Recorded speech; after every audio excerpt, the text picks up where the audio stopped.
और जैसे ही उन्होंने आशीर्वाद लिया हम वहां से कदम बढ़ा देते हैं। मेरे प्यारे भक्तों, यहाँ से चलते चलते चलते महाराज बाबा भीमाल अपने लाजीगढ़ की ओर पहुंच जाते हैं। जैसे यहाँ से 12-1 का समय होने वाला था और भैया भीमाल लाजीगढ़ में अपने दादा दाई के दर्शन करने पहुंच जाते हैं।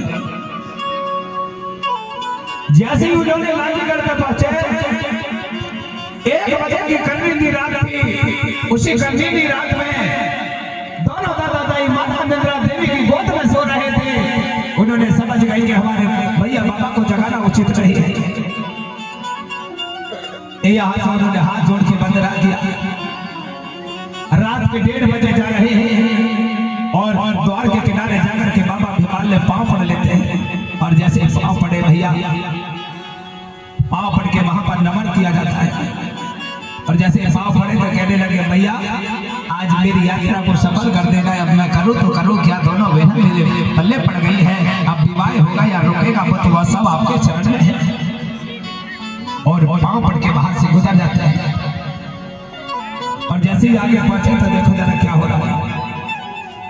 वहां से चलते चलते दोनों बहना के पांव पर, बड़ी वाली जो बेटिया है उनके पांव पर छाले आ जाते हैं। रात भर चलना मगर है, अगर किसी के पैर में चप्पल ना हो, जंगल वाली जगह पे चले तो छाले आई जाते हैं। शाम के 7 बजे से चलते चलते चलते रात के भैया 1:30 बज गए। यहाँ पर बमलाई और समलाई के पैर पर बड़ी वाली बहन के ज्यादा छाले आते हैं। उन्होंने मन ही मन विचार किया कि ये छाले कैसे आ गए। बाबा भीमाल से कहते हैं कि महाराज मेरे पैर में छाले आ गए, मैं चलूं तो चलूं कैसे। उन्होंने कह दिया, गया देवी कोई बात नहीं है, जैसा भी है बोले चलो मेरे डोंगरगढ़ तक चलो, वहां से देख लिया जाएगा, जो भी होगा सब देख लिया जाएगा। यहाँ से दोनों बहना चलती जाती है और भैया भीमाल अपने कंधे पे हाथ लगवा लेते हैं और धीरे धीरे चलते जा रहे हैं। अब यहाँ से 1:30 बजे के निकलते निकलते 2 हो गए, 2 से 3 बजे जा रहे हैं। और 3 बजे के बीचों बीच रास्ते पर यहाँ भैया डोंगरगढ़ पहुंच जाते हैं। डोंगरगढ़ तो सभी ने देखा होगा, कौन कौन ने देखा है जरा बताना भैया। डोंगरगढ़ आप लोगों ने भैया डोंगरगढ़ देखा है कि नहीं देखा है? नहीं देखा? अच्छा, आपने नागन देवरी देखा है कि नहीं देखा?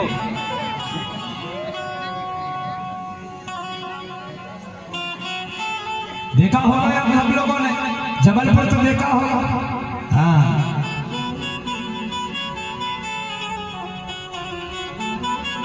डोंगरगढ़ बिल्कुल नहीं देखना।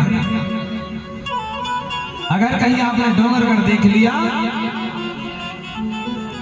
हम क्या बताएं। अरे राजा दुनिया भर जाते हो, एक बार डोंगरगढ़ जाके देखना। यहाँ पे बात हो रही है बाबा भीमाल हनुमान जी की शादी विवाह की लड़ाई चल रही है। और बमलेश्वरी जिसको कहा जाता है, मैं उसको गोडी में बमलाई कह रहा हूँ। वही तो मैं दास्तान सुना रहा हूँ। जो बमलेश्वरी लड़ाई है डोंगरगढ़ में, उन्हीं की दास्तान सुना रहा हूँ आपको। यहाँ से बमलाई गई, चलते जाती पैर पर छाले आ गए। यहाँ पर राजा से कहने लगी, महाराज मेरे को चलना नहीं आ रहा है। राजा कहने लगा धीरे धीरे चलो। अब यहाँ से 3 बजे के बीच में रानी दोनों मेरा बमलाई सलाई पहुंच जाती है। और जैसे पहुंचे तो बाबा भीमाल कहने लगे, बोले देवी एक काम करो, भले अगर इस समय पर मैं आपका पति नहीं बन सका, आप मेरे बराबर नहीं नहीं पाती, कोई बात नहीं है। आज बोले आप यही रुक जाओ, बोले मेरा गढ़ है उसी डोंगरगढ़ में। बाबा भीमाल हनुमान जी महाराज से जो शर्त थी वो वहां पांव पर छाले आने के कारण वही देवी रुक जाती है। और उन्हीं के देवताओं पर उन्होंने विचार किया कि महाराज भले आप नहीं भैया, पर हम तुम्हारे देवताओं को तुम्हें पति मान के यहीं पर रह लेंगे, चिंता ना करो। जब भी ऐसी बात हो तो हमसे मुलाकात करने आ जाना, ताली बजाओ, हम यही रहेंगे। देवी का विवाह बमलाई गई, बमलेश्वरी का विवाह नहीं हुआ, वहीं पर माता रुक गई। अब बाबा विवाह उसी ऊपर वाली टेकरी पर चढ़ जाते हैं, जो पहाड़ी है जहाँ पर मंदिर बना हुआ है, उसी पहाड़ी में चढ़ जाते हैं। उन्होंने कहा कि नीचे आप कभी भी जाना, जो नीचे स्थान जहाँ पर एक छोटा सा कुंड बना हुआ है, जहाँ पर भीमान का स्थान बना हुआ है हनुमान जी का, वहां जाकर देखना। आज भी पहले कुंड था शायद, अब है कि नहीं ये नहीं कह सकता।